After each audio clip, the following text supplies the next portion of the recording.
Rogério.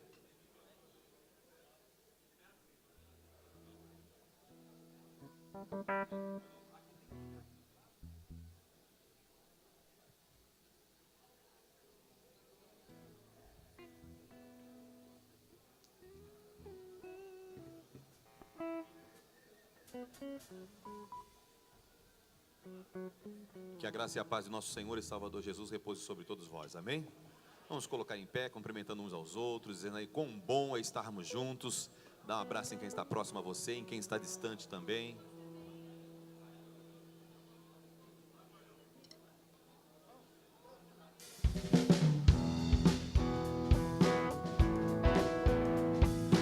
Cumprimenta as pessoas que estão nas fileiras de trás. Cumprimenta as pessoas que estão nas fileiras da frente, nas pessoas que estão nas fileiras do lado. Há uma unção, já posso sentir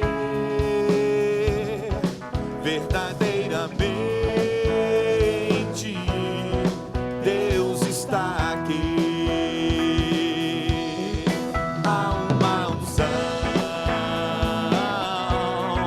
Já posso sentir, eu sei, verdadeiramente, Deus está aqui. Eu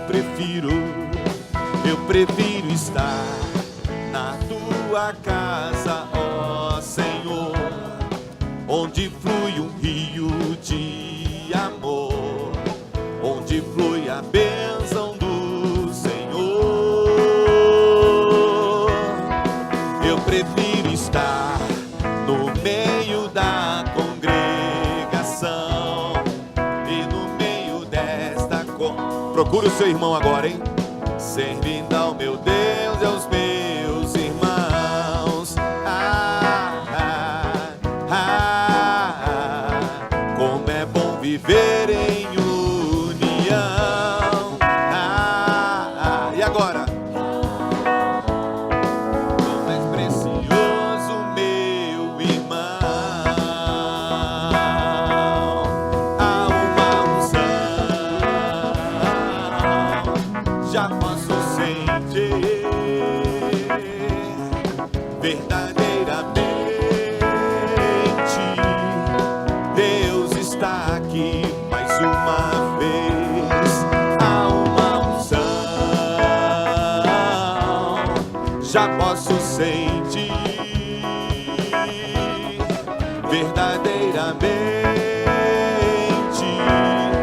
Deus está aqui.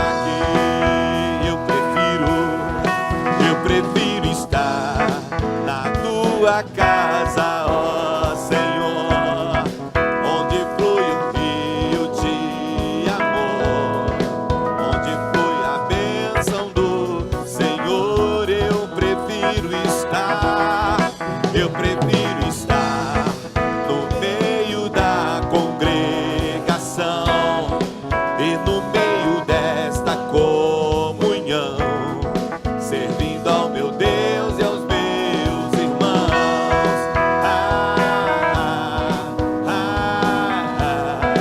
Como é bom viver em união.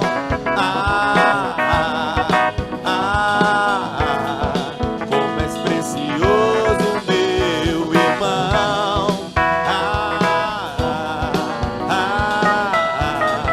Como é bom viver em união.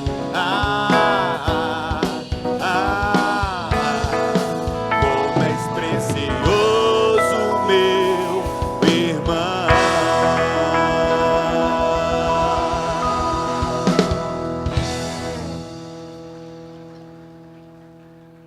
Aleluia! Aleluia! Quantos dormiram bem? Bem, mas dormi bem. Aleluia, aleluia. E o chuveiro? Chuveiro bom? Chuveiro bom? Maravilhoso, né? Aleluia. Tudo com carinho, preparado por Deus para a sua estada aqui. Como é bom, diga para quem está próximo a você, como é bom estar com você aqui. Como é bom. Enquanto eu enrolo, vocês vão. Aleluia. Como é bom, como é maravilhoso.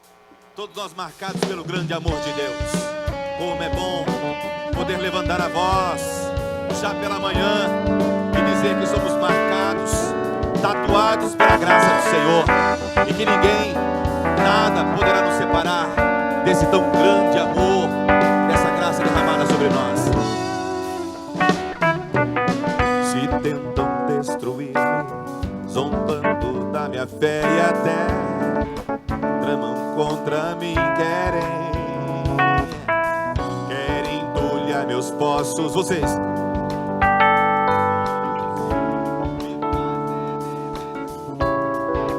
quem vai apagar a marca da promessa que Ele me fez? E quem vai me impedir? Se decidido estou, pois quem levante a voz e diz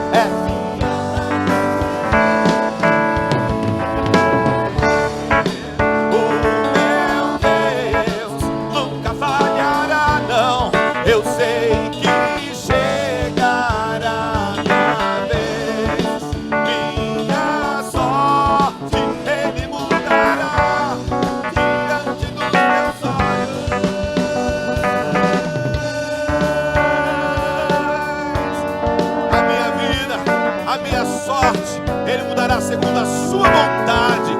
Aleluia. Que o Senhor derrame cada vez mais aquilo que você e eu necessitamos para viver uma vida íntegra diante dele e diante dos homens. Se tentam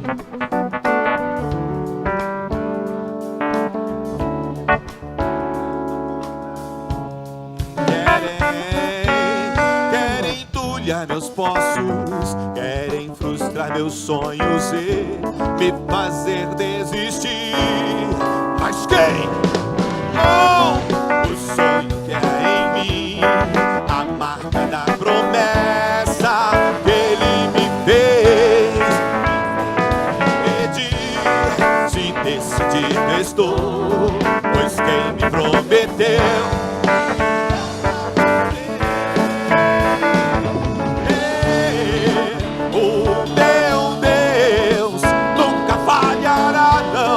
eu sei que chegará minha vez, minha sorte Ele mudará diante dos meus olhos.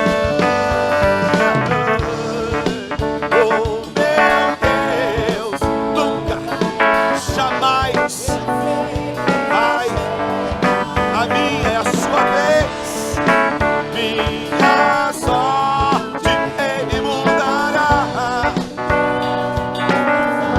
Com vontade, capricho, diz assim, ó. Vontade, com palmas.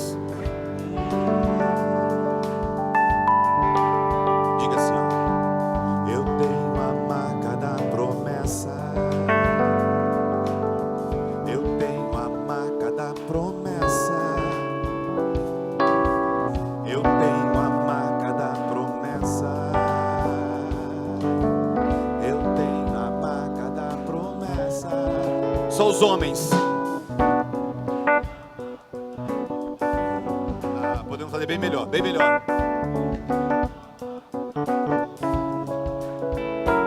Mulheres, mulheres. Eu tenho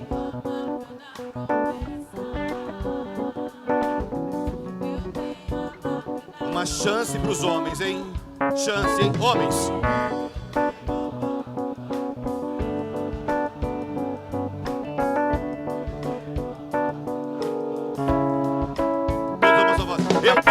Eu tenho a marca da promessa. Eu tenho a marca da promessa. Mas quem vai apagar o selo que há em mim? A marca da promessa que Ele me fez. E quem vai me impedir? Se decidido estou, pois quem me prometeu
Quantos conhecem essa canção? Eu olho para a cruz. Quem não conhece? Quem não conhece essa canção? Para a cruz eu vou, do seu sofrer participar, sua obra vou cantar. Você conhece a canção? Vamos louvar o Senhor? Paulo disse: não me propus outra coisa a não ser a pregar Cristo e este crucificado. A glória do cristianismo é uma cruz vazia. Aleluia. A glória do cristianismo é que o túmulo também está vazio. Jesus não se encaixava entre os fariseus, Jesus não se encaixou entre os saduceus, Jesus não se encaixou entre os zelotes, Jesus não se encaixou entre os herodianos. Aliás, não havia nenhuma circuncrição religiosa que Jesus pudesse se encaixar. Como não se encaixou em nenhum, procuraram matá-lo, mas nem o túmulo foi capaz de detê-lo, porque Jesus também não se encaixou nos braços da morte. Ressuscitou para que você e eu estivéssemos aqui. Louvemos e bendigamos o seu nome, que é digno de toda honra, glória e louvor. Aleluia.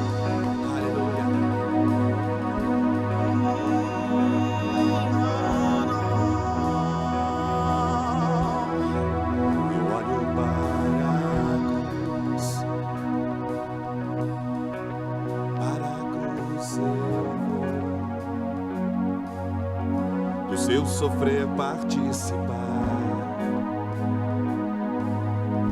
sua obra vou cantar, meu Salvador na cruz mostrou o amor do Pai, o justo Deus.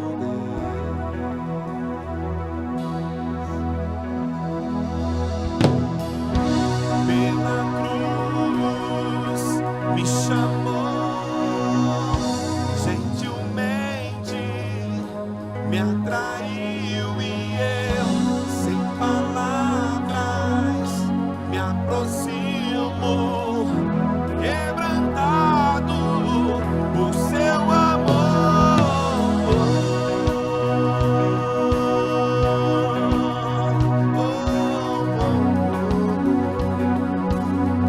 Todos os lavados e remidos pelo sangue vertidos lá na cruz do Calvário sabem o valor da salvação.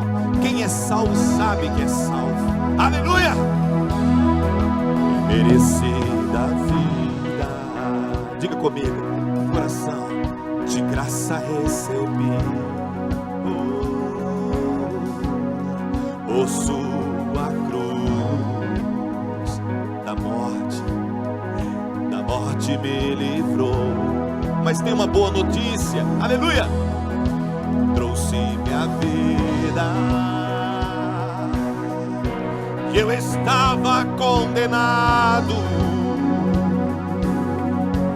mas agora pela cruz eu sei, eu fui reconciliado.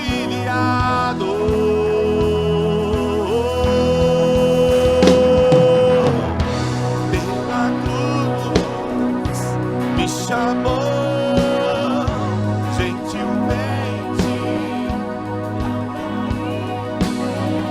sem palavras me aproximo, quebrantado por seu amor.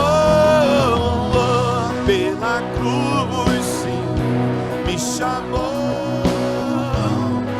Disse Jesus: quando o Filho do Homem for levantado, todos atrairei assim como a serpente foi levantada no deserto.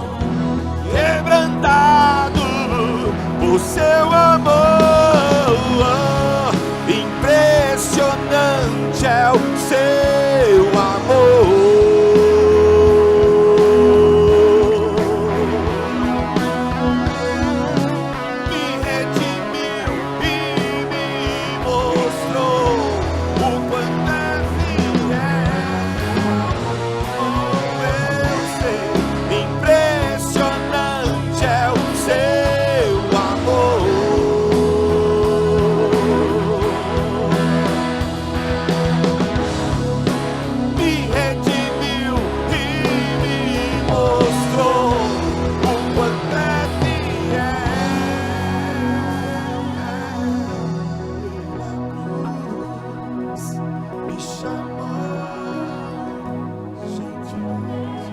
Atraiu a minha vida,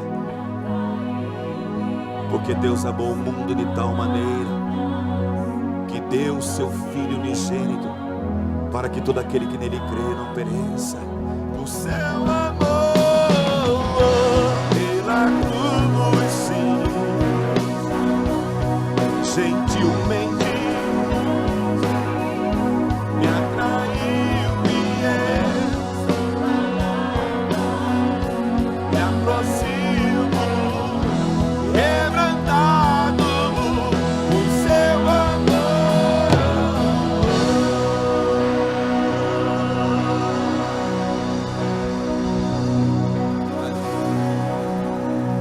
Aleluia.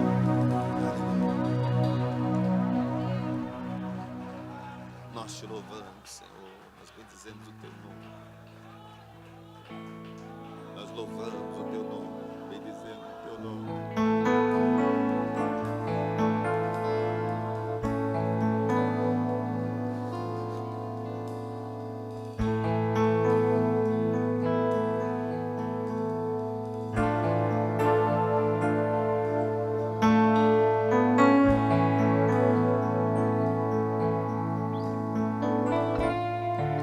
Agostinho uma certa vez disse assim: o que falaríamos do Senhor? O que diríamos acerca de um Deus tão grande quanto nós? Nada. Não há nada que se possa falar de Deus. Quando todos se calaram, ele disse assim: o que falaremos se não for do Senhor? Não há nada que se possa dizer que vale a pena a não ser falar de Deus. Ainda que não saibamos falar como convém, precisamos continuar a falar das grandezas de nosso Deus. O Deus a quem nós servimos é grande, maravilhoso, compassivo.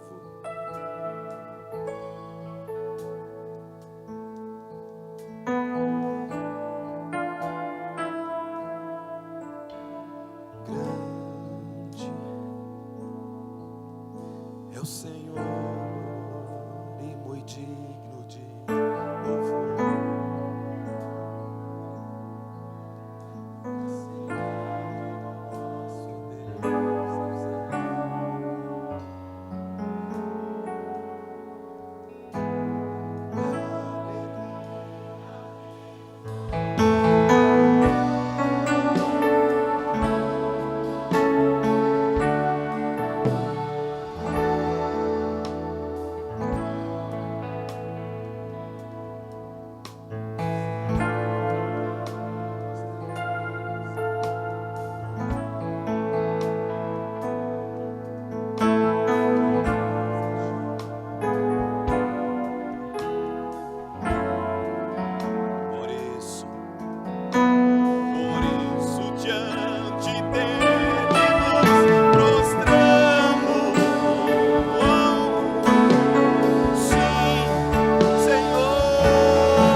eterno sobre toda a terra.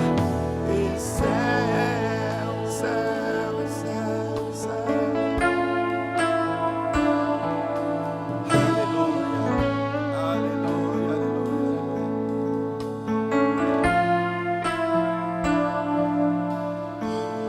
Grande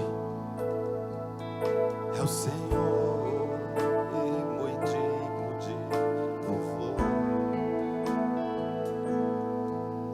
Na cidade do nosso Deus, que alegria, que satisfação, a alegria de toda a terra.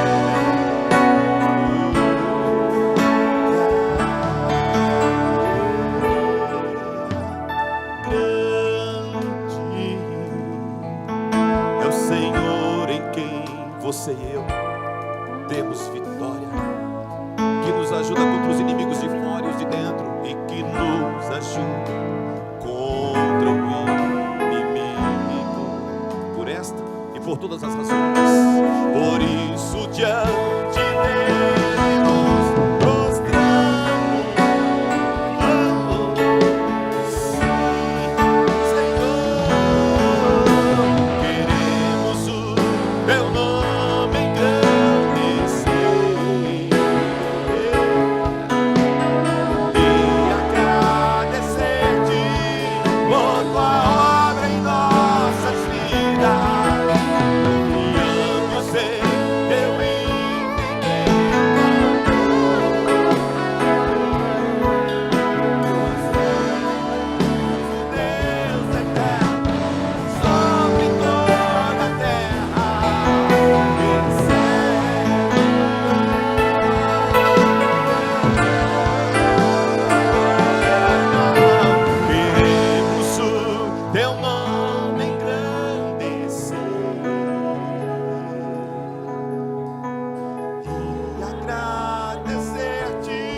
A voz e diz assim só: pois só tu és o Deus eterno.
dos reis consagro tudo que sou, de gratos louvores transborda o meu coração, a minha vida, Senhor, a minha vida, nas tuas mãos, meu Senhor, pra te exaltar com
Obrigado, Senhor, aleluia, pelo privilégio de te servir. Tão bom quando a gente está na presença de Deus e vem esse sentimento assim de indignidade, né? Nossa dignidade é Jesus, né? Quem sou eu, quem somos nós, né? Para chegarmos aonde nós chegamos, ao Santo dos Santos, a presença de Deus. Só o sangue de Jesus, só a cruz que nos levou lá. A gente quer aproveitar esse ambiente. Você pode ocupar o seu lugar. O pastor Maurício vai compartilhar uma palavra, um devocional, que deve sempre fazer parte da nossa vida diária, né? Uma meditação na palavra de Deus.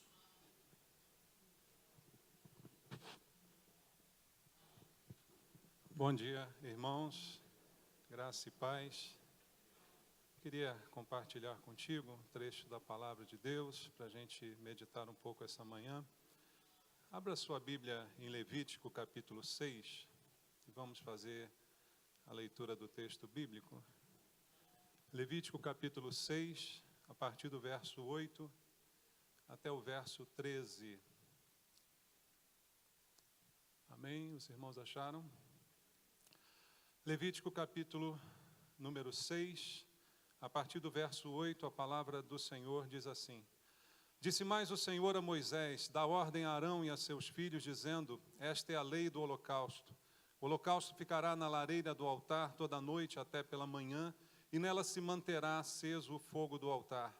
O sacerdote vestirá a sua túnica de linho e os calções de linho sobre a pele nua, e levantará a cinza quando o fogo houver consumido o holocausto sobre o altar, e a porá junto a este. Depois despirá as suas vestes e porá outras, e levará a cinza para fora do arraial a um lugar limpo. O fogo, pois, sempre arderá sobre o altar, não se apagará. Mas o sacerdote acenderá lenha nele cada manhã, e sobre ele porá em ordem o holocausto, e sobre ele queimará a gordura das ofertas pacíficas. O fogo arderá continuamente sobre o altar, não se apagará. Amém. Vamos orar? Pai amado, estamos aqui, Senhor, com uma grande necessidade no nosso coração de ouvir a Tua voz. Para isso que nós viemos a esse lugar, não viemos aqui ouvir os homens, mas sim o Teu Espírito, e que o Teu Espírito essa manhã, mais uma vez, fale conosco aquilo que necessitamos ouvir, que a Tua palavra nos seja ministrada, vinda diretamente do Senhor. E para isso eu entrego a minha vida a Ti e peço a unção do Espírito Santo para que eu possa ministrar aos meus irmãos, porque sem o Senhor nada tenho para oferecer. E todos nós aqui sejamos abençoados pela Tua palavra, edificados por ela. É o que Te pedimos, em nome de Jesus. Amém. Graças a Deus. Amém, queridos. Esse texto aqui traz um desafio para mim, um desafio para a igreja. Eu creio um desafio para todos nós, os pastores. A Bíblia diz que nós temos que manter o fogo aceso, não é? Nesse trecho de Levítico, a palavra de Deus está falando sobre a lei do holocausto, e o desafio é que o sacerdote precisava manter esse fogo aceso. Hoje esse sacerdócio, ele na verdade se estende a todos os cristãos, não somente a nós pastores, mas todos são sacerdotes, então certamente essa é uma obrigação de toda a igreja.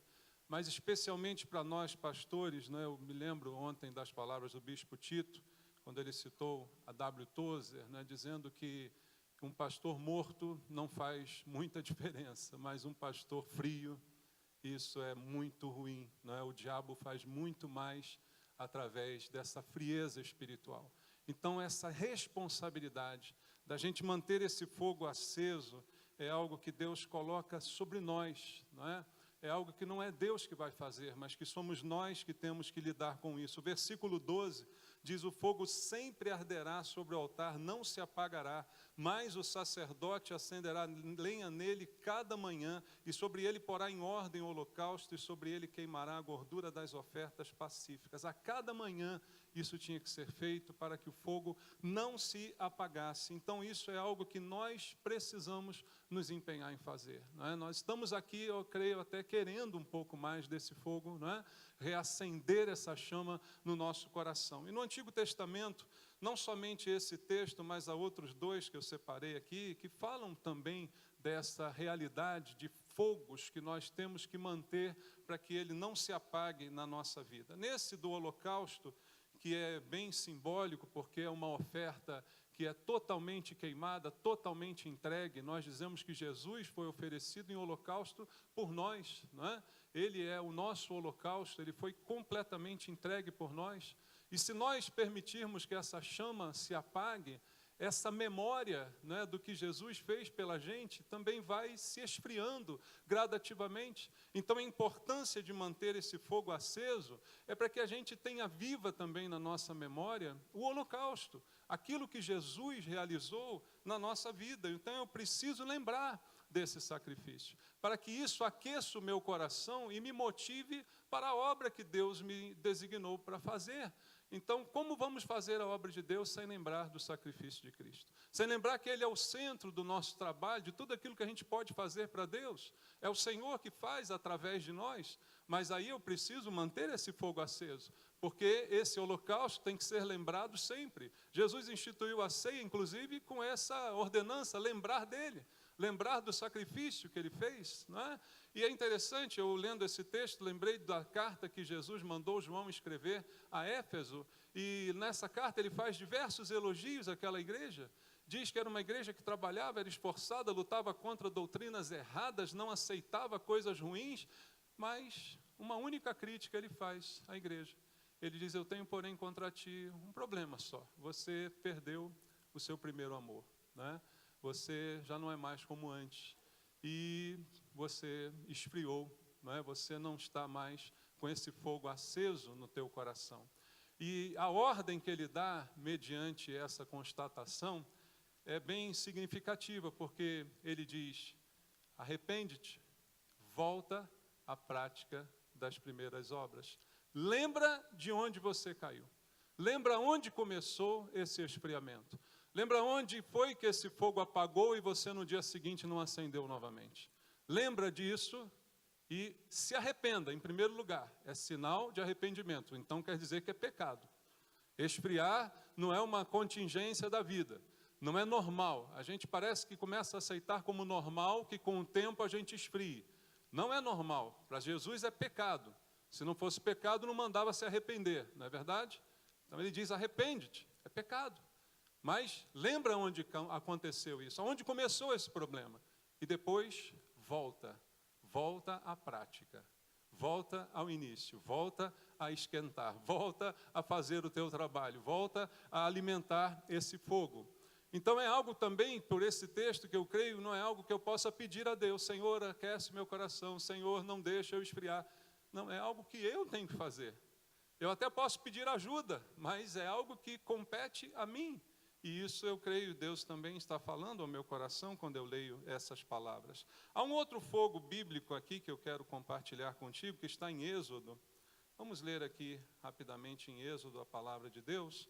No capítulo número 27, no livro de Êxodo, capítulo 27, vamos ler versículo 20 e versículo 21. Uma outra ordenança de Deus aos sacerdotes: ordenará aos filhos de Israel que te tragam azeite puro de oliveira batido para o candelabro, para que haja lâmpada acesa continuamente. Na tenda da congregação, fora do véu, que está diante do tabernáculo, Arão e seus filhos a conservarão em ordem, desde a tarde até pela manhã. Perante o Senhor, estatuto perpétuo será este a favor dos filhos de Israel pelas suas gerações. O azeite para o candelabro, que deveria estar sempre aceso. Essa lâmpada não poderia se apagar. O fogo que mantinha este castiçal aceso era também responsabilidade do sacerdote mantê-lo, não é? E isso fala também ao nosso coração. Se o fogo se apagar, como vamos manter a luz acesa? E Jesus disse que nós somos a luz do mundo. E disse também que a nossa luz deve brilhar diante dos homens, né? O nosso testemunho, aquilo que somos, principalmente nós pastores, né, irmãos? Quando um irmão na igreja cai, é muito triste, porque o evangelho sofre com isso. Mas quando um pastor cai, é muito mais triste ainda, não é? Porque é o centro das atenções que está sendo apagado naquele momento. E se a nossa luz não estiver brilhando, certamente não vamos poder refletir a luz de Cristo, porque não temos luz própria. Ele é a luz, e como nós somos filhos dele, refletimos a sua luz. Mas se ela não for mantida acesa, e o trabalho é nosso, mais uma vez, não é? Ela se apagará, e nós não teremos como mostrar ao mundo a glória de Deus. E é significativo também, porque onde se acende a luz, não há espaço para as trevas, não é verdade? As trevas, na verdade, são a ausência da luz. Acendeu a luz, as trevas se dissipam. Então, se a luz se mantém acesa, não há espaço para a treva na igreja, no ministério, na vida, não é? Não há espaço para ela se manifestar, porque a luz está sempre brilhando, mas se eu permitir que ela se apague. Inclusive, diz a Bíblia lá no Evangelho de João, que as nossas obras têm que ser feitas à luz. Quem faz obras na escuridão, sem ninguém ver, não são os filhos de Deus, né? Mas são os filhos das trevas. E se a nossa luz se apagar, como nós ficaremos nessa situação? Um outro fogo também eu quero ainda ler aqui em Êxodo capítulo 30, um pouquinho depois aí na sua Bíblia. No versículo 1, diz assim: farás também um altar para queimares nele o incenso, de madeira de acácia o farás. E o versículo 7 do mesmo capítulo até o 9 diz: Arão queimará sobre ele o incenso aromático cada manhã, quando preparar as lâmpadas o queimará. Quando ao crepúsculo da tarde acender as lâmpadas, o queimará. Será incenso contínuo perante o Senhor pelas vossas gerações. Não oferecereis sobre ele incenso estranho, nem holocausto, nem ofertas de manjares, nem tampouco derramareis libações sobre ele. A Bíblia fala aqui do altar do incenso, que também era mantido queimando por causa do fogo que precisava ser continuamente realimentado, não é? E o incenso, irmãos, é muito significativo também para nós. Há um significado simbólico aqui. Nós não usamos incenso nas nossas igrejas hoje, mas ele precisa continuar queimando continuamente. A Bíblia diz para nós lá em Apocalipse 5:8, qual é o significado do incenso? Diz a Bíblia que o incenso são as orações dos santos e que há diante do trono de Deus as taças com essas orações. Então o incenso simboliza as nossas orações, que também são afetadas quando o amor se esfria no nosso coração. Quando esse fogo já não está aceso, quando o candelabro já não está brilhando, certamente as nossas orações são afetadas. E a gente então não acende continuamente esse incenso. E quando é que a gente deve orar para se dar por satisfeito? A Bíblia diz lá no apóstolo Paulo, falando aos Tessalonicenses, que a gente deve orar sem cessar. Então, não há uma fórmula de oração, não há um número conveniente para que a gente se dê por satisfeito. Isso deve fazer parte da nossa vida. E continuamente tem que estar aceso o fogo desse incenso, que não pode deixar a nossa vida. E eu não falo de orações formais, mas de oração de conversa com Deus, oração de clamor, de comunhão com o Senhor. Como vamos exercer o nosso ministério sem a direção do Senhor, não é? Sem esse fogo, lembrando desse holocausto, desse sacrifício, sem essa luz acesa dentro do nosso coração, para fazermos a obra de Deus. Como vamos fazê-la sem orar, sem estar em comunhão com Deus? É praticamente impossível que isso aconteça. Então são responsabilidades que Deus está trazendo para nós. Mas eu digo isso a toda a igreja, não só a nós, mas especialmente a nós, porque a quem muito é dado, muito é requerido. E nós recebemos muito, concorda comigo? Deus investiu muito na gente. Então há uma contrapartida, há um zelo, há um cuidado que não pode ser deixado de lado, para que a gente continue podendo fazer a obra do Senhor, na capacidade, na força que Deus nos supre. Veja, aí você talvez diga, mas pastor, esses são textos do Antigo Testamento. Mas no Novo Testamento nós temos também algumas indicações a respeito dessa necessidade. Eu queria ler alguns só com você. Romanos capítulo 12, versículo número 11. Olha o que o apóstolo Paulo está aqui dizendo. Mais uma vez dizendo à igreja, mas nós somos igreja também, amém, irmãos? Pastores também são igreja. E ele diz assim, no zelo, não sejais remissos, sede fervorosos de espírito, fazendo o quê? Servindo ao Senhor. Como eu posso servir ao Senhor sem fervor? Não é? Como eu posso servir ao Senhor sem zelo? E quem vai me dar esse zelo, quem vai me dar esse fervor? O fogo aceso no meu coração, não é? O primeiro amor que ainda precisa estar latente dentro de mim, porque senão eu não consigo ter zelo. E veja, Jeremias 48:10 diz, maldito é o que fizer a obra do Senhor relaxadamente. Então veja, o maldito não é quem não faz a obra de Deus, mas é quem faz, só que faz relaxadamente. Então, para fazer de qualquer jeito, é melhor não fazer. Como diz a Bíblia, é melhor não votar do que votar e não cumprir. Veja, então, a responsabilidade que há sobre nós de não ser remisso no zelo, não é? E de continuar fervoroso. Esse fervoroso é um estado de fervura constante, não é? Não é ferver e daqui a pouco esfriar. Viver a nossa vida de altos e baixos, não é? Não é assim que a Bíblia diz, pelo contrário, a Bíblia diz que a nossa vida deve ser um constante progresso. Provérbios 4:18 diz, a vereda do justo é como a luz da aurora que vai brilhando mais, e depois, mais, e depois, mais, até ser dia perfeito. Eu não consigo ver a vida de um crente assim, igual a bolsa de valores, né? Um dia está no alto, outro dia está embaixo. Não, é mais e mais, é até a perfeição. E mantendo esse zelo pela obra, não permitindo que o meu coração esfrie, servindo constantemente, não de altos e baixos. Nós não temos esse direito, irmãos, porque esse fervor é produzido em nós pela habitação do Espírito Santo. Todos nós somos habitação do Espírito Santo. Sem o Senhor nada podemos fazer, mas essa habitação é constante na vida de um cristão.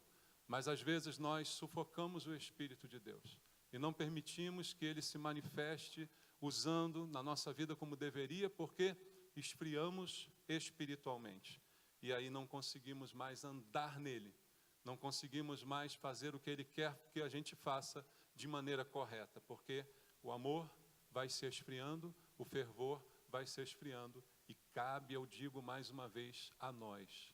Não cabe a ninguém.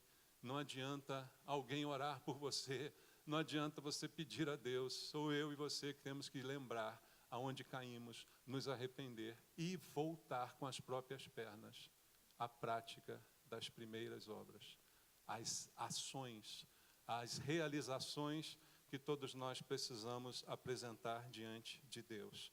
Esse fogo não pode apagar. Se a gente permitir que o fogo se apague, algumas consequências virão. Veja Mateus capítulo 24, versículo 12. Mateus 24, verso 12. A palavra do Senhor diz, e por se multiplicar a iniquidade, o amor se esfriará de quase todos. Talvez alguns pastores estejam incluídos nesse quase todos, não é? E por que isso? Porque se multiplicou a iniquidade. Porque se multiplicou o erro, o engano, que a gente vai tolerando na nossa vida, porque estamos servindo a Deus, mas não estamos mantendo o altar em ordem. Aquele primeiro texto que a gente leu diz que o sacerdote tem que manter em ordem. O segundo texto também usa a mesma expressão, manter em ordem. A Bíblia diz que a obra de Deus tem que ser feita com ordem e decência, irmãos. Muitos de nós às vezes não estão em ordem. Suas vidas não estão em ordem, suas famílias não estão em ordem, seu ministério não está em ordem, sua igreja não está em ordem. Como é que a gente vai fazer a obra de Deus?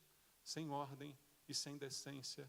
Isso vai gerar iniquidade, e iniquidade gera esfriamento do coração. E a consequência final é que o ministério se perde. Eu quero ler com você 1 Samuel, capítulo 2, versículo 27, até o versículo 36. Veio um homem de Deus a Eli e lhe disse: assim diz o Senhor, não me manifestei, na verdade, à casa de teu pai, estando os israelitas ainda no Egito. 1 Samuel 2, 27. Ainda no Egito, na casa de Faraó, eu escolhi dentre todas as tribos de Israel, para ser o meu sacerdote, para subir ao meu altar, para queimar incenso e para trazer a estola sacerdotal perante mim. E dei à casa de teu pai todas as ofertas queimadas dos filhos de Israel. Por que pisais aos pés os meus sacrifícios e as minhas ofertas de manjares, que ordenei se me fizessem na minha morada? E tu por que honras a teu filho mais do que a mim, para tu e eles vos envergonhardes das melhores de todas as ofertas do meu povo de Israel? Portanto, diz o Senhor, Deus de Israel, na verdade dissera eu que a tua casa e a casa de teu pai andariam diante de mim perpetuamente, porém agora diz o Senhor, longe de mim tal coisa, porque aos que me honram honrarei, porém aos que me desprezam serão desmerecidos. Eis que vem dias em que cortarei o teu braço e o braço da casa de teu pai, para que não haja mais velho nenhum em tua casa. E verás o aperto da morada de Deus a um tempo com o bem que fará a Israel. E jamais haverá velho em tua casa. Homem, porém, da tua linhagem, a quem eu não afastar do meu altar, será para te consumir os olhos e para te entristecer a alma.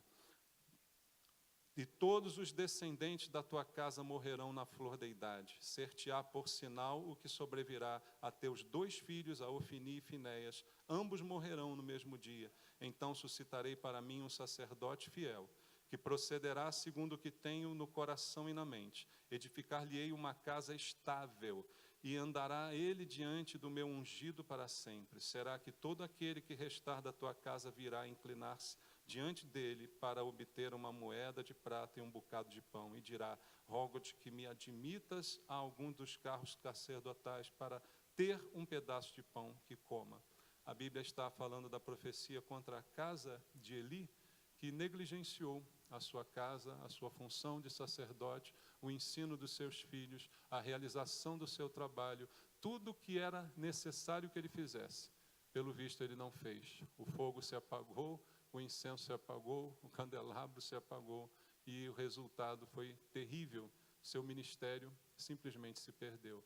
Sua casa se perdeu, sua família se perdeu. Esse não pode ser o final da nossa vida. Amém, irmãos? Esse não pode ser o final do nosso ministério. Por isso, vamos, essa manhã, mais uma vez, fazer uma determinação diante de Deus, de voltar à prática das primeiras obras, de voltar, de olhar, lembrar aonde eu caí, aonde eu errei, o que eu deixei para trás, o que eu não tenho mais feito, o que eu deveria fazer, aonde eu negligenciei, aonde o zelo se foi, aonde o fervor foi embora. Eu estou esfriando, eu não posso me permitir a isso, porque o final será esse, o final de Eli. Não é esse o plano que Deus tem para nós, amém?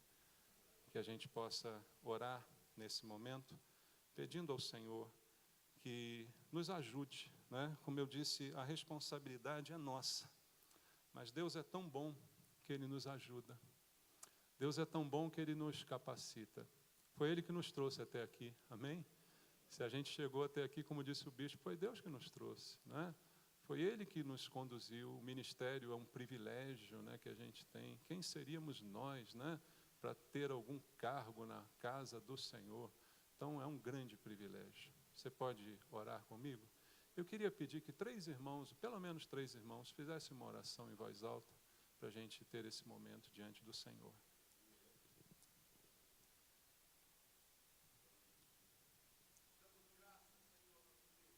Amém, Pai.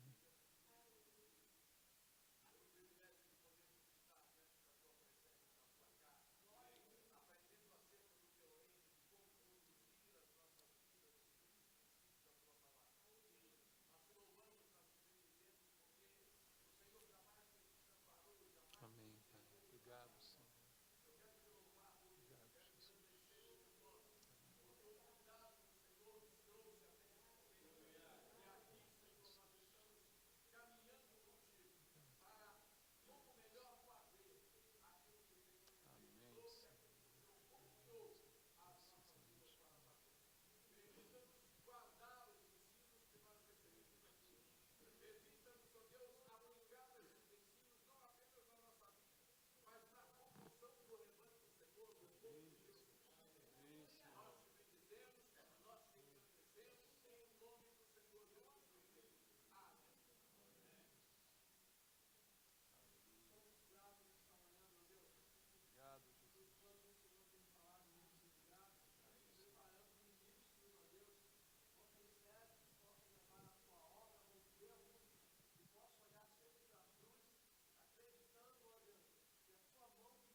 mais quer orar? Ainda temos tempo.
Amém. Glória a Deus.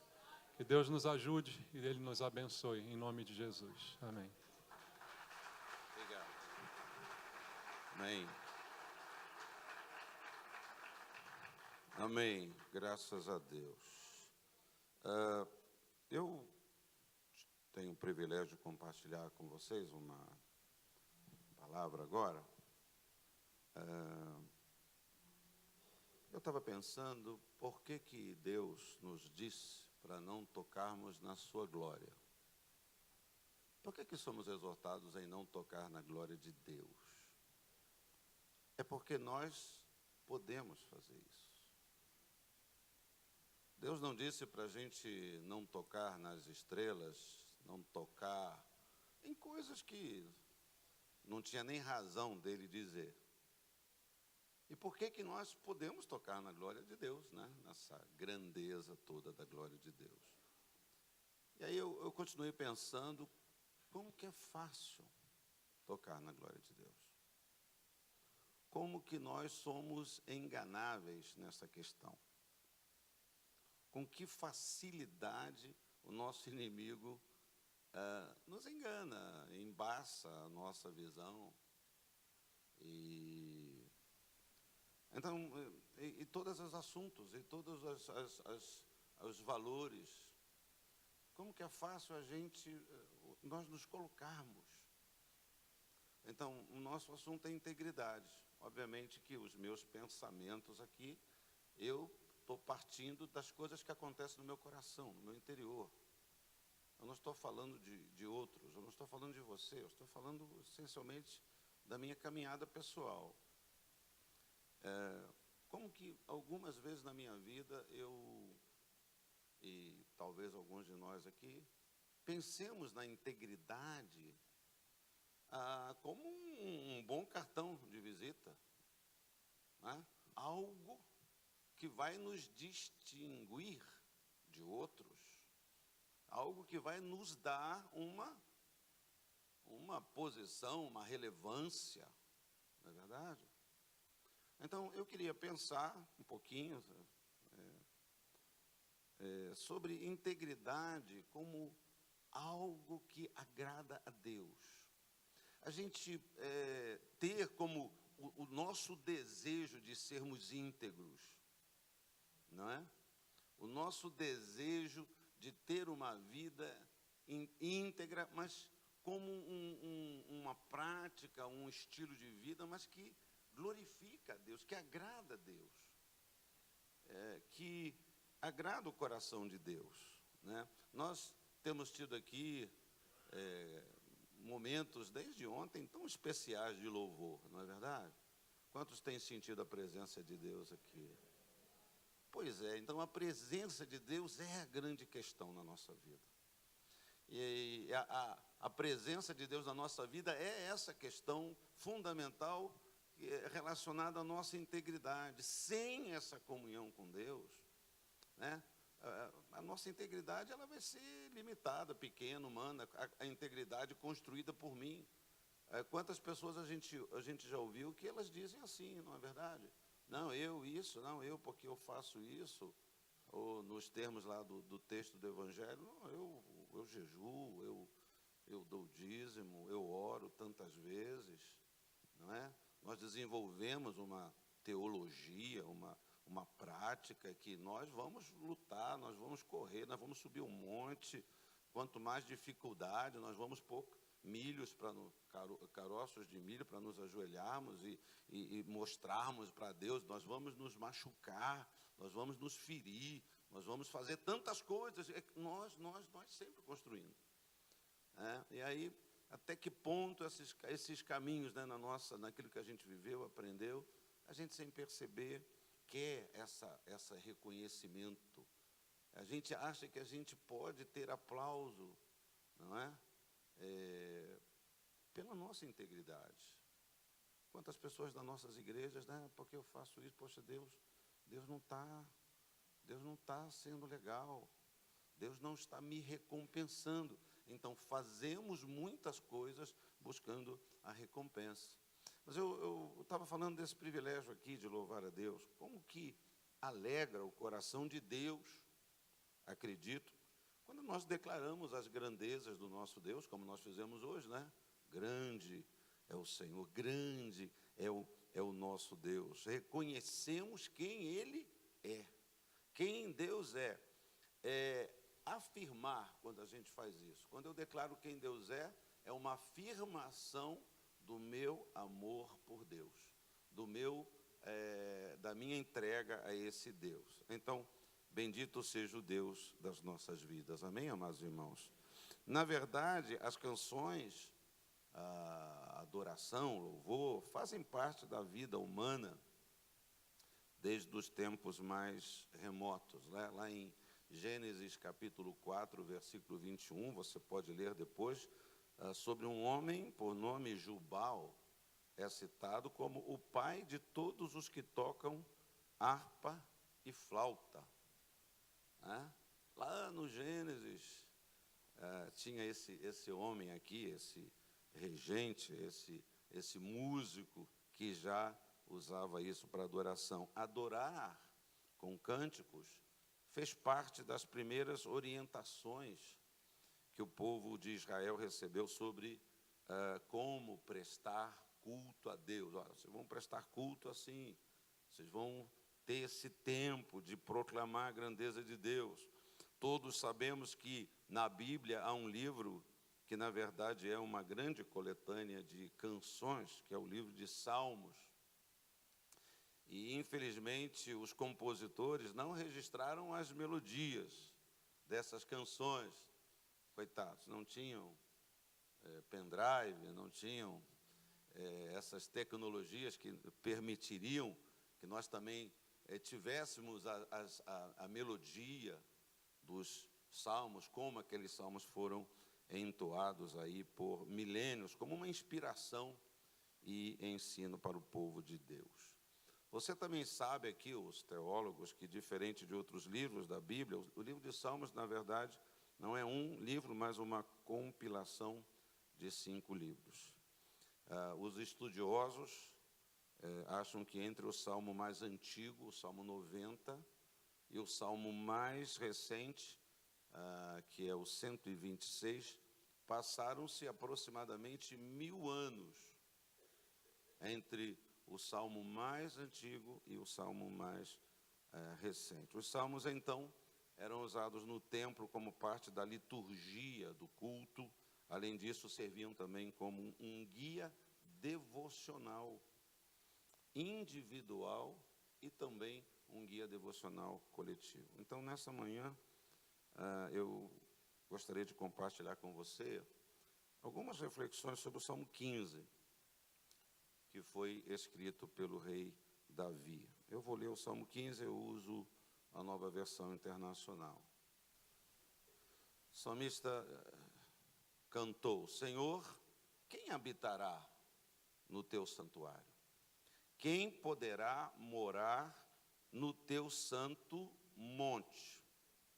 Aquele que é íntegro em sua conduta e pratica o que é justo, que de coração fala a verdade e não usa a língua para difamar, que nenhum mal faz ao seu semelhante e não lança calúnia contra o seu próximo, que rejeita quem merece desprezo, mas honra os que temem ao Senhor, que mantém a sua palavra mesmo quando sai prejudicado, que não empresta o seu dinheiro visando lucro, nem aceita suborno contra o inocente. Quem assim procede, nunca, jamais será abalado.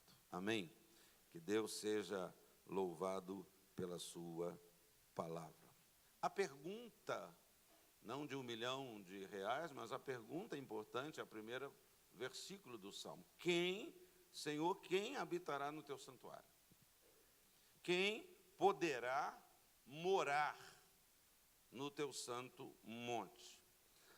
Eu compilei aqui também esse versículo de outras traduções. A Bíblia Viva está assim: Senhor, quem poderá viver na tua presença? quem terá livre acesso ao lugar santo onde vives. A IBS, né, talvez muito popular, a Sociedade Bíblica Internacional, diz: Senhor, quem pode achar refúgio na tua casa e ficar contigo no teu santo monte? A boa e mais antiga Almeida Revisada, talvez, né? Quem, Senhor, habitará na tua tenda? Quem morará no teu santo monte? Então, o salmista Davi começa esse salmo fazendo uma pergunta. Aí a pergunta do rei Davi, vez por outra, penso eu, passa pelo coração de alguns de nós, muitos de nós, talvez de todos nós. Qual é o tipo de pessoa que pode usufruir da presença do Senhor? Quem é que pode ser seu hóspede permanente? Como são as pessoas que têm acesso livre à presença de Deus? Então, nesse salmo, a pergunta de Davi nos chama a pensar sobre nossa maneira de agir, sobre a existência de um jeito de viver que alegre, que agrade o coração do Senhor.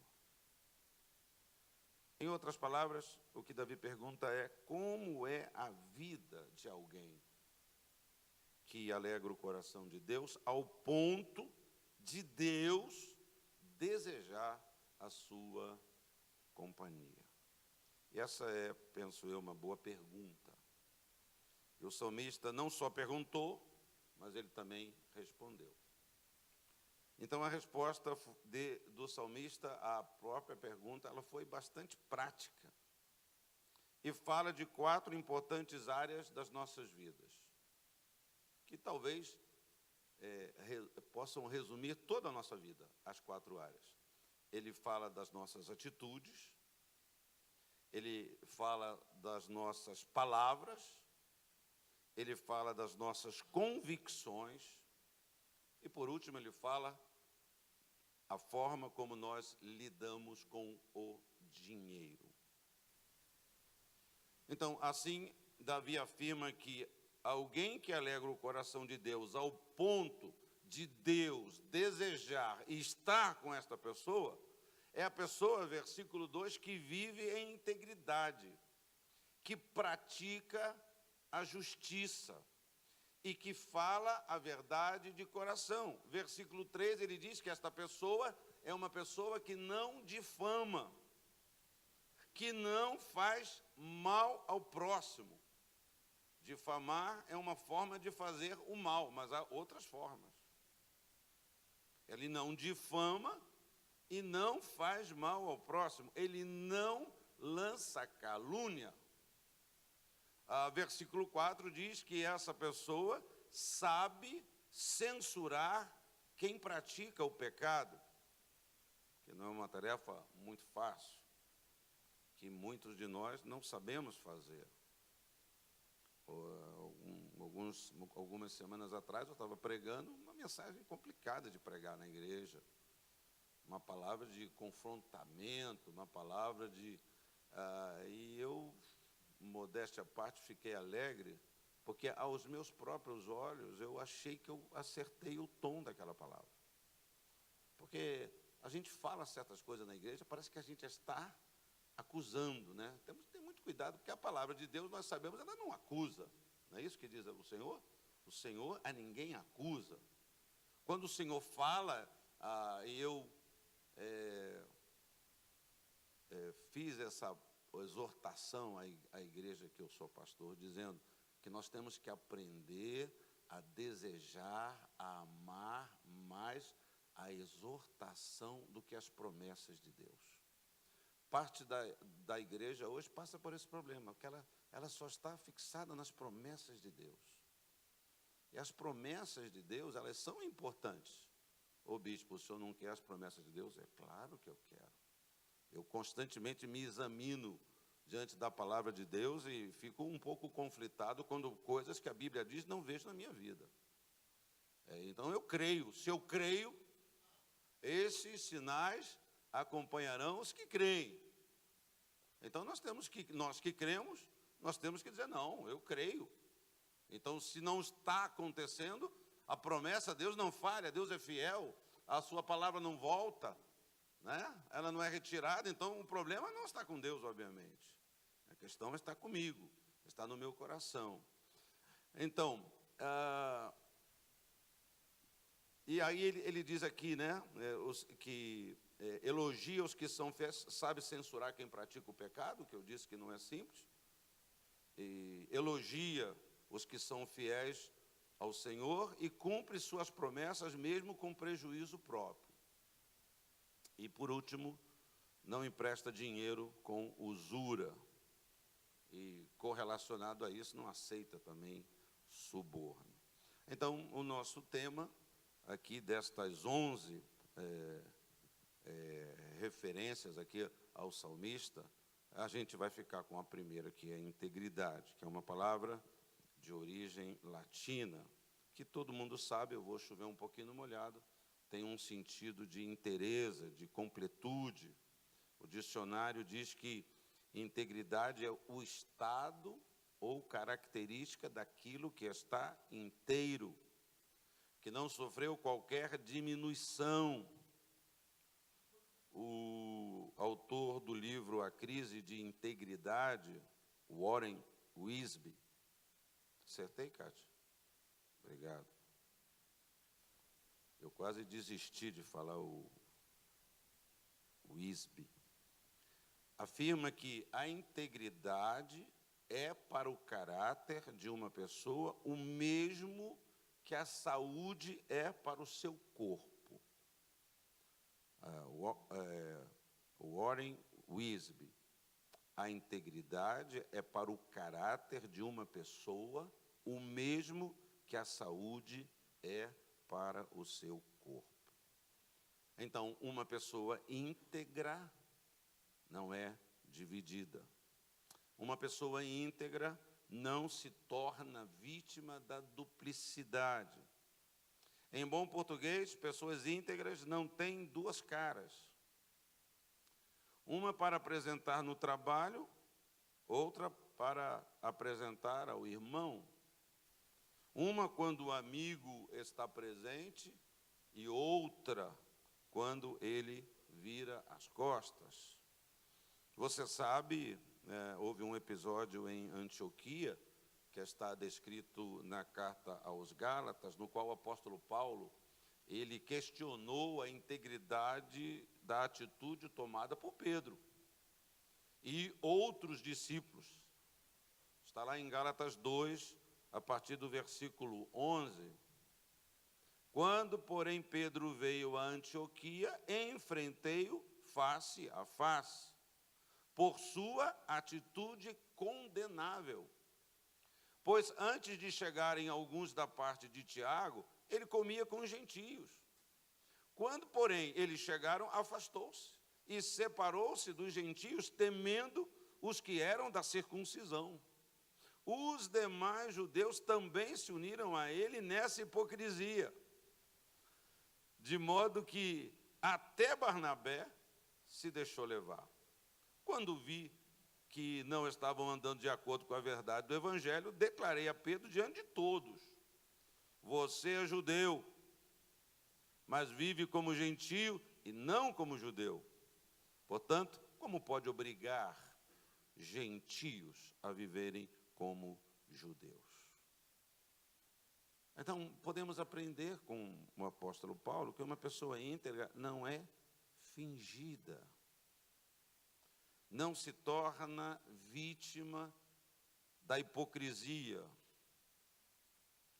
Voltando a um português mais esmiuçado, pessoas íntegras não escondem o jogo, não camuflam seus problemas, não apresentam uma imagem falsa sobre si mesmas, não fingem fazer algo que na verdade não fazem.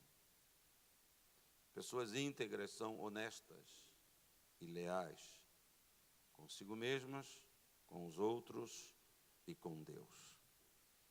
Então, há um texto em que Jesus fala dessa integridade, que está lá em Mateus, capítulo 6, a partir do verso 19 até o verso 24. Mateus 6, 19 a 24. Não acumuleis para vós outros tesouros sobre a terra, onde a traça e a ferrugem corroem, onde os ladrões escavam e roubam, mas ajuntai para vós outros tesouros no céu, onde traça nem ferrugem corrói, e onde ladrões não escavam nem roubam, porque onde está o teu tesouro, aí estará também o teu coração. São os olhos a lâmpada do corpo. Se os teus olhos forem bons, todo o teu corpo será luminoso. Se, porém, os teus olhos forem maus, todo o teu corpo estará em trevas. Portanto, caso a luz que em ti sejam trevas, que grandes trevas serão. Ninguém pode servir a dois senhores, porque ou há de aborrecer-se de um e amar ao outro, ou se devotará a um e desprezará ao outro. Não podeis servir a Deus e às riquezas. Eu não me considero, e não sou mesmo, uma pessoa muito criativa. Eu sou uma pessoa mais tá tudo limpinho, tá bom, bem prática. Mas se fôssemos transformar esse texto, esse ensinamento, num diálogo de Jesus, talvez a fala de Jesus fosse mais ou menos assim: onde está o teu coração, filho? Onde está o motivo da sua vida? Na terra ou no céu? Se o motivo da tua vida está nos céus, viva com integridade e acumule tesouros lá no céu. Você vai ficar dividido, tentando acumular tesouros na terra, enquanto o seu coração está nos céus. E vai acabar vivendo uma vida de duplicidade e hipocrisia, diria Jesus. Colocaria esse ensinamento assim. Como também ele poderia dizer: com que olhos você enxerga a vida das pessoas, minha filha? Se você buscar uma avaliação honesta e transparente sobre si mesma e sobre os outros, sua vida vai ser íntegra. Mas se a sua maneira de ver a vida for dissimulada e hipócrita, você vai viver uma vida em escuridão sem fim. Talvez o diálogo prosseguiria dizendo: a quem vocês realmente decidiram servir, meus filhos? Não dá para viver de forma íntegra tentando agradar dois senhores. Você vai ficar dividido e nunca vai experimentar o que é integridade, o que é inteireza. Além disso, você sempre vai desagradar um desses senhores. Em meio a essas exortações, Jesus também deixou uma informação muito importante para nós, que estamos pensando em integridade, que é a minha proposta nessa manhã, como uma maneira de viver que alegra a Deus, como uma maneira de viver que alegra o coração do Pai. Não apenas como mais um galão no meu ombro, mais uma medalha para mostrar, não, graças a Deus, nenhum de nós pode conferir diploma de integridade para ninguém, porque não temos como medir isso, o coração totalmente das pessoas. Então, mas em meio a essas exortações, ele deixou essa informação importante. Ele afirmou que agir com honestidade, nesse texto que eu acabei de ler, e integridade, permite que a luz entre nas nossas vidas. Se a gente viver assim, a luz que achamos que está, ele disse, são trevas. E onde a luz chega, todos nós sabemos, já foi até falado aqui, citado, não há trevas. Então, nós precisamos pensar também quais são as coisas, né? Quais são as escolhas, talvez, as decisões, os caminhos, que, de uma certa maneira, eles produzem uma desintegração, né? Como diria o bispo Tito, que esboroam a integridade, que esfarinha a integridade. Não sei se você já fez isso, eu já fiz. É claro que eu fiz isso num tom de brincadeira. Quando alguém pergunta para você, escuta, onde é que fica tal lugar? Onde é que fica um tal restaurante? Ou onde é que fica a igreja? Por exemplo, né? E aí você vai começar a dizer para a pessoa assim, olha, você vai por aqui, né? Aí você vai caminhando na segunda, na terceira, na quarta esquina tem uma casa, né? O cara perguntando para você sobre um restaurante, tem uma casa amarela, ela tem 2 janelas brancas, ela tem assim, são 3 palmeiras, ela está na esquina de uma rua. Esquece que não é essa rua. O cara faz uma descrição, aí você pensa que ele vai dizer assim, aí você entra naquela rua. É naquela rua, mas ele faz uma descrição do que não é para você ir, que não é o lugar, que não é o lugar onde você deve entrar. Então, eu gostaria de, nesses pensamentos, apresentar rapidamente para você algumas esquinas, eu diria, nas quais você e eu não devemos entrar. Sob pena de colocar a nossa integridade em risco e assim entristecer o coração do nosso Deus, ao invés de alegrar com a nossa integridade o coração do Pai. Essas esquinas foram reveladas pelo apóstolo João na sua primeira carta, sua primeira epístola, primeiro capítulo, a partir do versículo 5. Ora, a mensagem que da parte dele temos ouvido e vos anunciamos é esta, que Deus é luz e não há nele treva alguma. Se dissermos que mantemos comunhão com ele e andarmos nas trevas, mentimos e não praticamos a verdade. Se, porém, andarmos na luz, como ele está na luz, mantemos comunhão uns com os outros, e o sangue de Jesus, seu Filho, nos purifica de todo pecado. Se dissermos que não temos pecado nenhum, a nós mesmos nos enganamos e a verdade não está em nós. Se confessarmos os nossos pecados, ele é fiel e justo para nos perdoar os pecados e nos purificar de toda injustiça. Se dissermos que não temos cometido pecado, fazemo-lo mentiroso e a sua palavra não está em nós. Então aprendo aqui que a primeira esquina que eu não devo entrar, que vai afetar a minha integridade, é mentir aos outros sobre quem nós somos. Então, a primeira esquina que a gente precisa evitar nesta busca de integridade que agrada a Deus é a esquina da hipocrisia, da mentira sobre nós mesmos. Veja o que o apóstolo João diz sobre isso no verso 6. Se afirmarmos que temos comunhão com ele, mas andamos nas trevas, mentimos e não praticamos a verdade. O apóstolo apela para o exemplo da própria integridade de Deus. Deus é íntegro. Diz ele, vocês também precisam ser íntegros. Não há honestidade ou integridade em quem afirma estar em comunhão com o Senhor, mas na verdade anda nas trevas.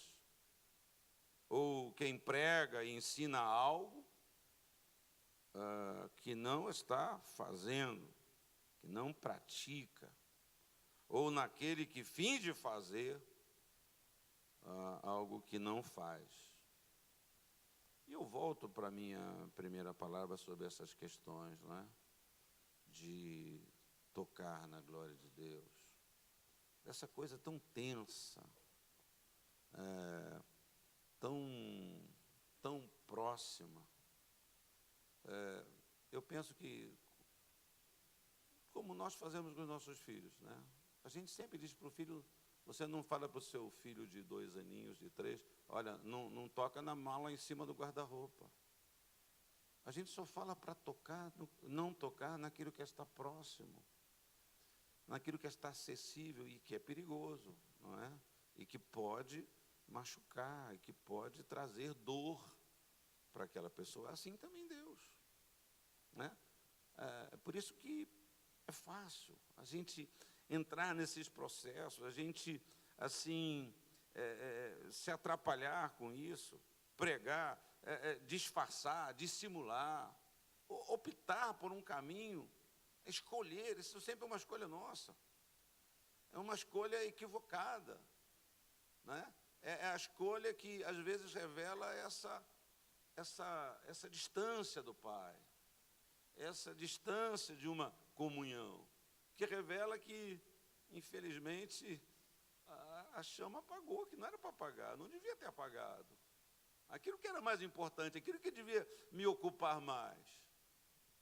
O pastor Isaías estava compartilhando um pensamento de um pastor importante. Ele esteve agora lá, na reunião lá no Summit. Eu estava também numa reunião lá no Summit, em Marcolândia.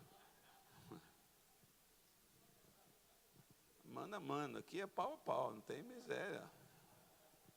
Ele estava falando dessa palavra, né, que um dos pastores lá estava dizendo que a primeira coisa que tem que fazer quando se levanta é o joelho.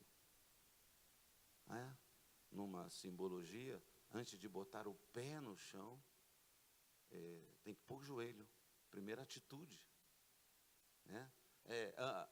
Antes de acordar e já ir fazendo coisas, dobrar os joelhos e depender de Deus, porque o bispo Tito me perguntou, como é que o cara bota o joelho onde botar o pé no chão, né? Eu falei, não, chefe, ele deve ter um degrau bem alto assim na cama que ele vira. Mas isso é tão importante, irmão, tão importante. É claro que eu ouvi o pastor falar lá na mesa do café e eu falei, caramba, quantas vezes eu saio, eu já acordo, como diz o outro, acelerado. E eu até acho bonito. E até acho que, poxa, eu já começo, comigo não perde tempo. Eu estou correndo.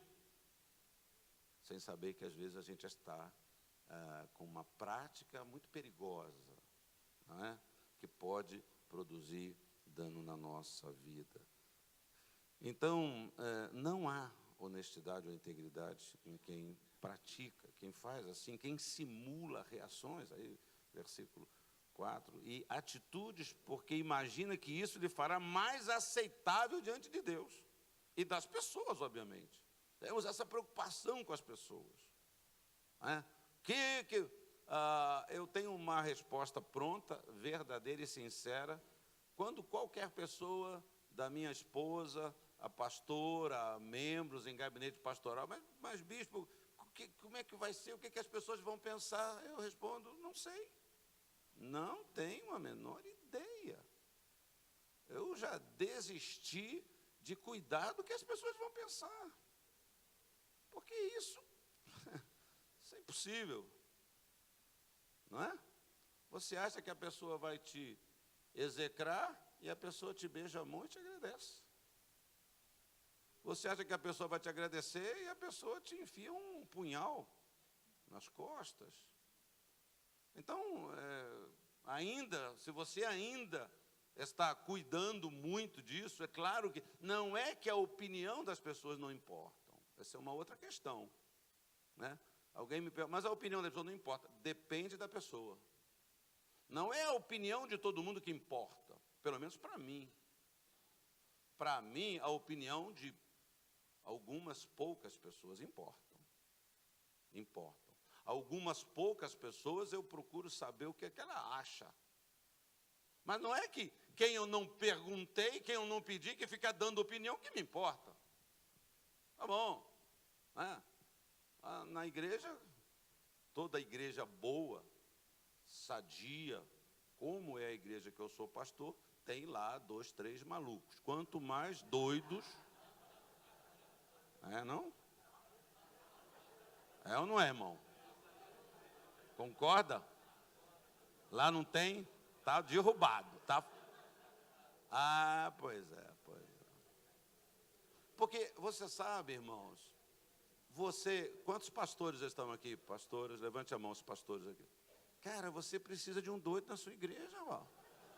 Isso é obra de Deus, porque o doido fala para você a verdade que ninguém fala.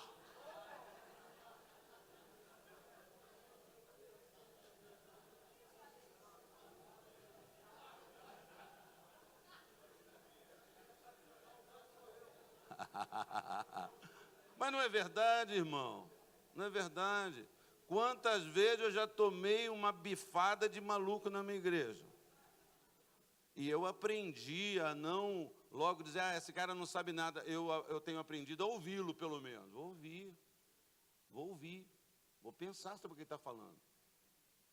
Vai que ele está certo.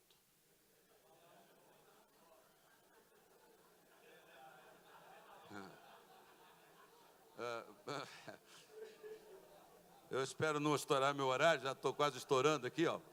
Deixa eu terminar aqui. Eu me lembrei de uma piadazinha fraquíssima.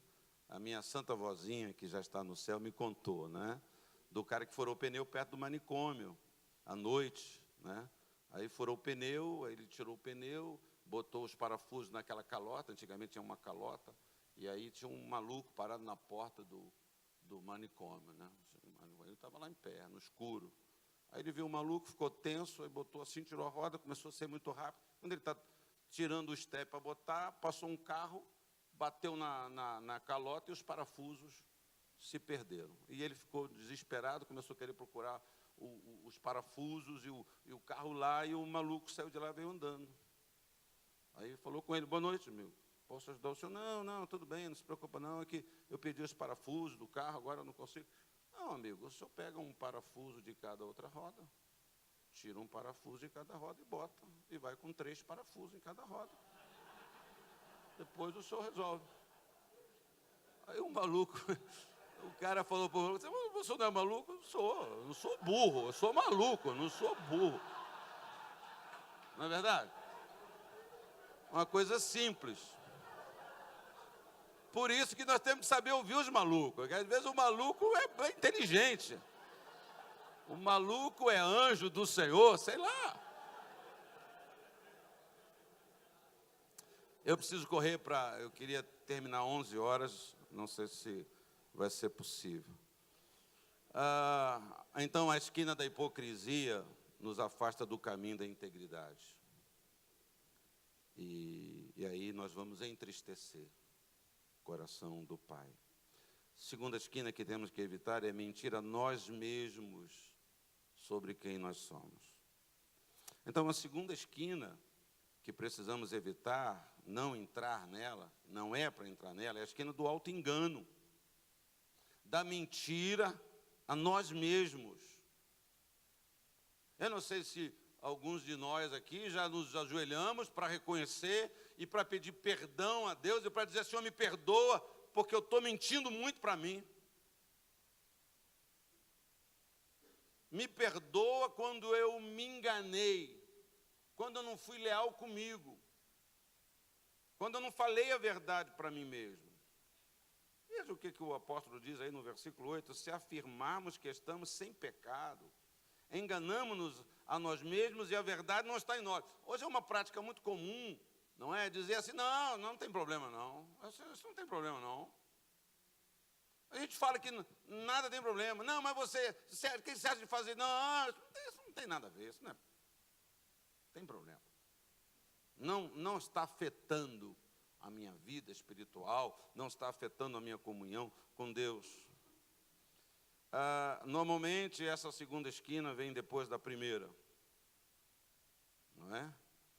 A gente começa enganando os outros, mas ainda conscientes dos nossos erros. E aí, de tanto enganar os outros, a gente começa a se esforçar para acreditar nas nossas próprias mentiras.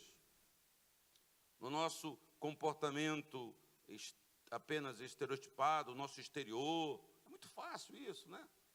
Aí tantas coisas já foram ditas sobre isso. Ter um certo crentez, falar de uma maneira, se apresentar de uma maneira, impressionar as pessoas. Nossa, é tão fácil a gente se levar. Eu não sei se eu já contei aqui no encontro. Eu era pastor em Juiz de Fora, estava ouvindo um programa de rádio dessas igrejas aí, e o pastor estava lá fazendo uma oração. E eu estava meio chumbrecado naquela época, meio quebrado. E aí o pastor estava orando: Senhor, abre essa porta, papai. E eu comecei a ficar impressionado com a fé do cara, a autoridade. Abre essa porta, Senhor, porque se não abrir essa porta, nós vamos arrombar essa porta.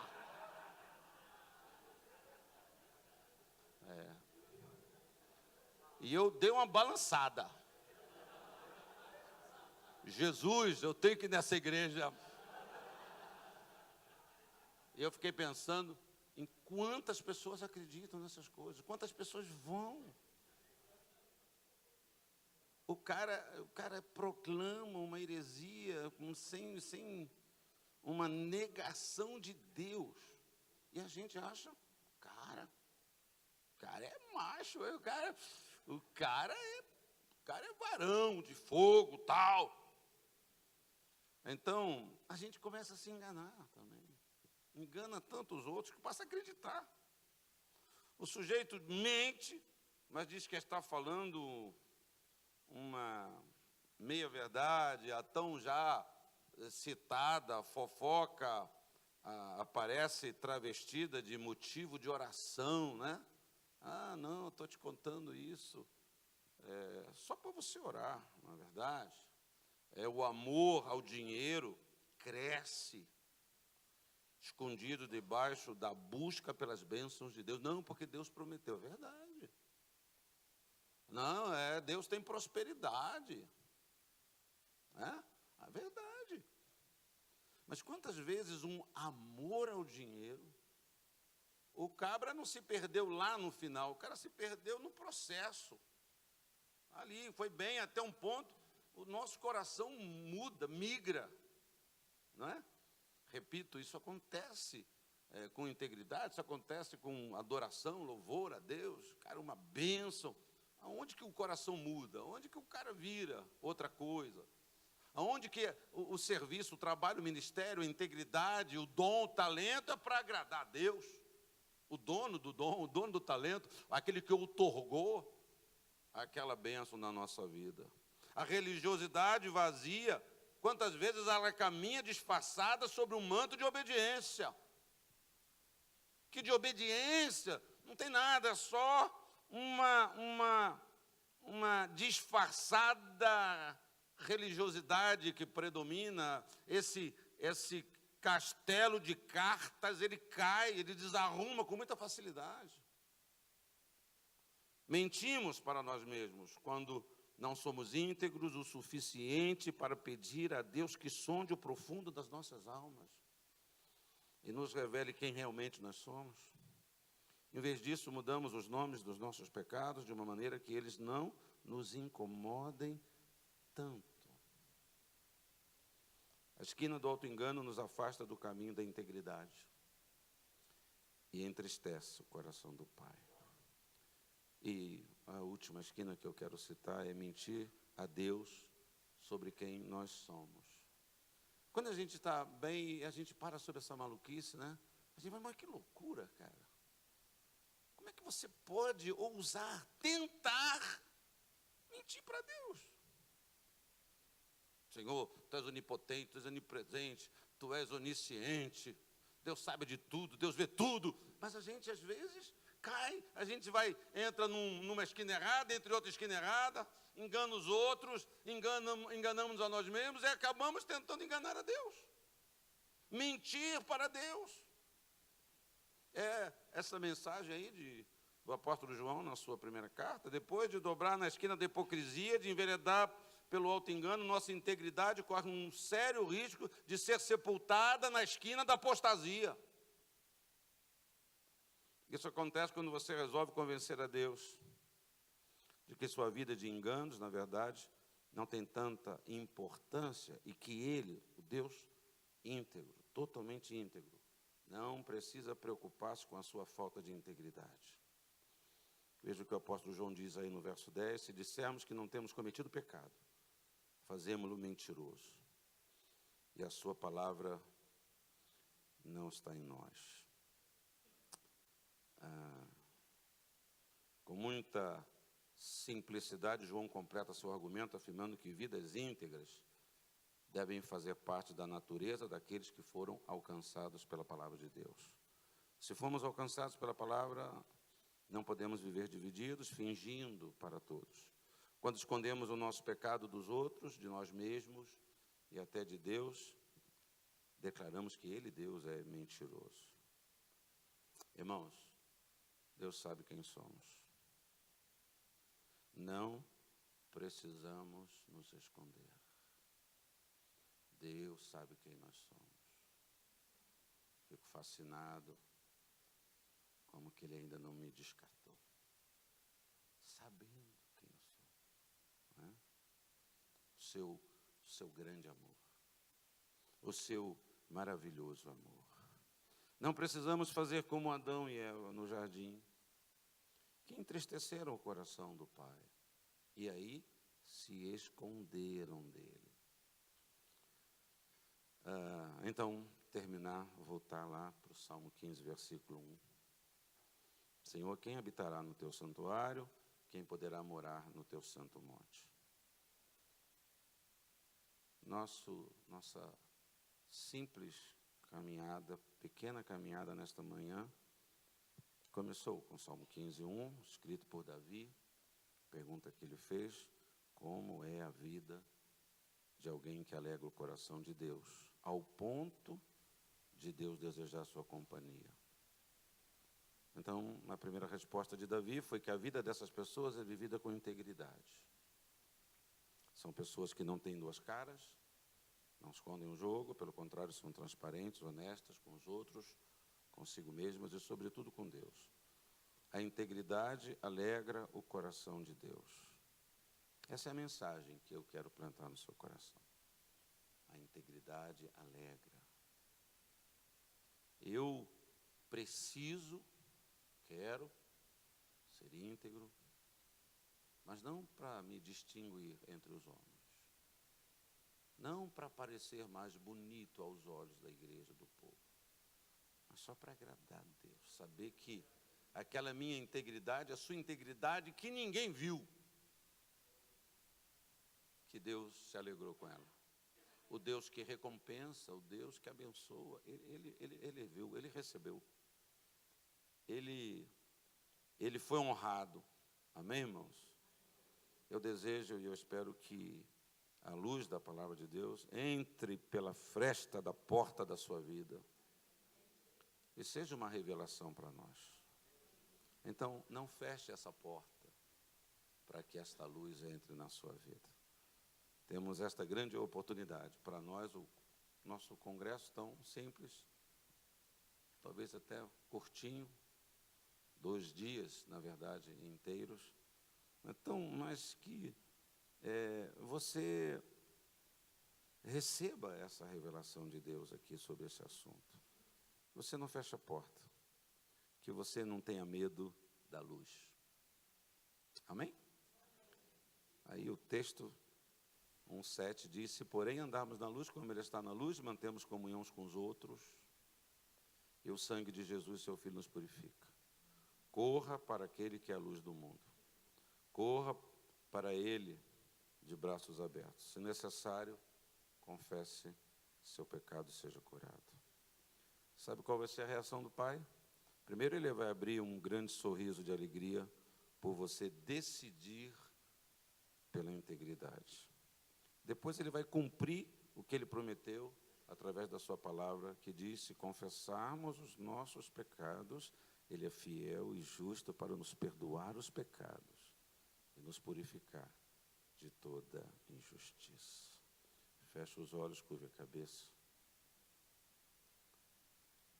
Fale com Deus. Fale com Deus. Tenha uma palavra com Deus. Faça uma oração ao Senhor.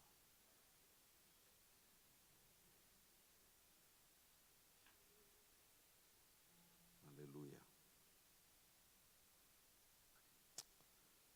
Aleluia. Pai, obrigado.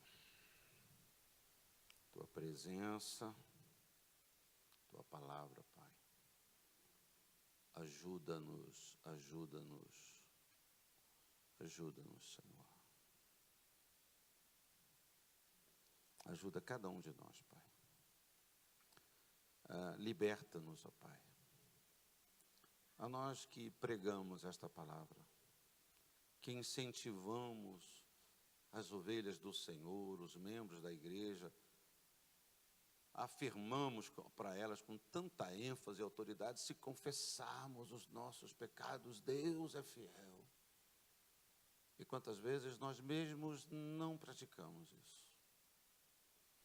Nos permitimos, tememos, nos permitimos essa permanência na nossa vida, temos medo da luz. Ajuda-nos, ó Pai, que realmente nós possamos dar toda a importância ao que Deus fala e ao que Deus pensa, e não o que os outros, e não o que as estruturas, mas aquilo que a Tua palavra diz de nós. Continua com a Tua boa mão sobre nós, nos ajudando, falando aos nossos corações. Que nós recebamos o conforto da cura, o conforto da libertação, que é perene, que permanece. Que nós não nos permitamos nos enganar a nós mesmos ou sermos anestesiados por qualquer engano que nos faça permanecer no erro, que nos faça dobrar a esquina errada. Guarda cada um dos meus irmãos em nome de Jesus, é a minha oração. Amém. Graças a Deus. Deus abençoe vocês todos. Amém.